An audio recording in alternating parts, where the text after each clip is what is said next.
Of racing, let's meet the drivers. Ron Colson driving the Hawaiian. He'll be racing against Tom McEwen. You saw him beat the snake in round number 1. Tripp Shumake driving for Johnny Loper out of Phoenix, Arizona. His competition, the new world champion, Raymond Beetle. The winner of the U.S. Nationals and the Gator Nationals earlier this year, Gordie Bonin.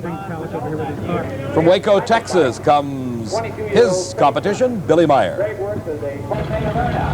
John Force from Fullerton, California, against Tom Ridings, who's driving for Joe Pisano. And it's the second round of racing, and Tom McEwen, while he won his race over the snake in round number 1, he didn't go quick enough to get lane choice. That goes to Ron Colson. And still the racetrack providing lots of problems for all these drivers. We'll see if McEwen's got it figured out. He had the good lane the first round. Now he's got the bad lane. Can he pull it out again? And Colson's car makes a bit of a move to the center line, but it moves way ahead of Tom McEwen. And Ron Colson wins at 6.35 seconds at 236 miles an hour. A fine time. You see Colson driving away from the center line as McEwen just not enough horsepower to pull him across the finish line ahead of Colson. Ron Colson, the crew of Roland Leong's Hawaiian, heading down to pick him up. Colson, one of the finer drivers around the country, going over, offering condolences to Tom McEwen. But McEwen had his victory in round 1 when he defeated Prudhomme. And here's the world champion, Raymond Beetle. And Beetle also in round 1 won his race, won the world championship, but lost the lane choice. Tripp Shumake gets it, driving Johnny Loper's Little Hoss out of Phoenix, Arizona. But Beetle, a very crafty veteran. Maybe he's got it figured out, that tricky right-hand lane. Both cars now staged. Let's see. Shumake up in smoke and Beetle up close to him, but just no horsepower at the finish line, as there it is. Tripp Shumake wins it 6.60 seconds, and an elated crew as Shumake now moves into the semifinals with that win over the world champion. Coming up, we'll take a look as we see the two cars pulling off the track, just how it happened. As Shumake strikes the tires right there, you can see the car lunge when he changes gears, and he pulls ahead of Beetle. Beetle way down on power, trying to get off the starting line without smoking the tires. He did, but he lost the race. Tripp Shumake and his pretty wife Susie from Phoenix, Arizona, celebrating going into the semifinals. Been a long time since you've seen the semis, Tripper. Last time I got here was Englishtown, and then I ended up stumbling against Raymond. And we had a hard season, and the track is less than ideal today. But Loper and I never give up. This guy's tough, boy. I mean, we can knock him down. He comes right back. Don Garlitz was talking down here earlier. He says he's taking powder out of his car and going quicker.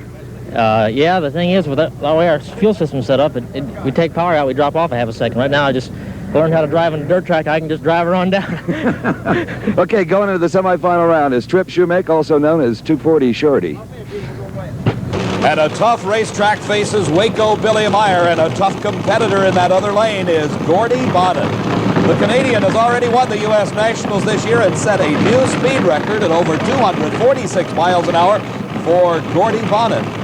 But Billy Meyer has a twofold job here. One, he has got to defeat Bonin, which is hard enough, but he's also got to figure out that right-hand lane, which has proved very difficult so far today. He leads well, but there's no power there. As you can see, Gordie Bonin just pulls away to a very easy win, a fine 6.40. His speed, 234 miles an hour.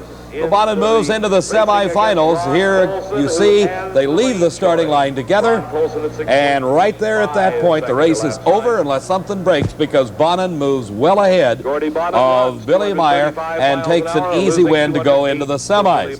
Bonin, as we said, had won the U.S. Nationals this year. Here we watch him as he comes out of his car using the escape hatch in the roof rather than coming out the side of the car or waiting for a crew member to lift up the body. The Canadian Gordie Bonin winning the U.S. Nationals and setting that speed record at over 246 miles an hour. Also has a Gator Nationals win to his credit in 1979. From Fullerton, California comes the Corvette of John Force. This is the final race in the second round of funny car eliminations. Alongside of Force and in the left-hand lane, or the good lane, is Joe Pisano's car, driven by Tom Ridings. Ridings has advanced up from the Pro Comp ranks. Those are the alcohol-burning funny cars. Now in the nitro burner of Joe Pisano and smoking the tires, going all over the racetrack is Ridings. He's still in it, but from behind comes John Force, just sticking with it at 7.23 seconds. Hardly any time to talk about, but it's all important as to who gets to the finish line first. The times really mean very little except for lane choice, but it's who's at the finish line first. That's what counts. The losing time for Tom Ridings was a 7:27. As we watch, we see Ridings going up in smoke just a few hundred feet off the starting line. The car drifting sideways. He gets it back straight. It goes sideways again. He drives it straight again. He gets back in it on the power, but here comes Force. And look at the Corvette move by just at the very few final feet. John Force, that's one you might have thought you lost had you not stuck with it. Steve, I made one of those all-time screw-ups. I left the starting line in high gear. I can't believe I did it. My car was weird acting. I went out there and just did everything wrong. Pedal it, hit it, but I seen he was in trouble. I recovered it, reached down and shifted it in high gear, and I was in high gear. I got to apologize to my guys because they've worked hard, and I screwed it up, and the Lord just let us pull that one right out of the bag. You've got a reprieve as you go to the semifinals. You'll never do that again, probably. Oh, I'm going to make a lot of mistakes before this thing's over, but that's a killer to be that dumb. It's dumb. It's the pressure. When I got in the glue box, the car was sideways coming out, and I had to pedal it, so I thought, well, I'll leave it in high gear and try to do another drive with it to save from wearing the clutch. And when I backed up, my whole program changed, and I never thought to put it back in low, and it was just one of those dumb Seems to me it takes a heck of a guy to admit it. I'm a heck of a guy. Okay, John Force goes into the semifinals with the Wendy's car. We'll be back with more racing from the World Finals in just a moment.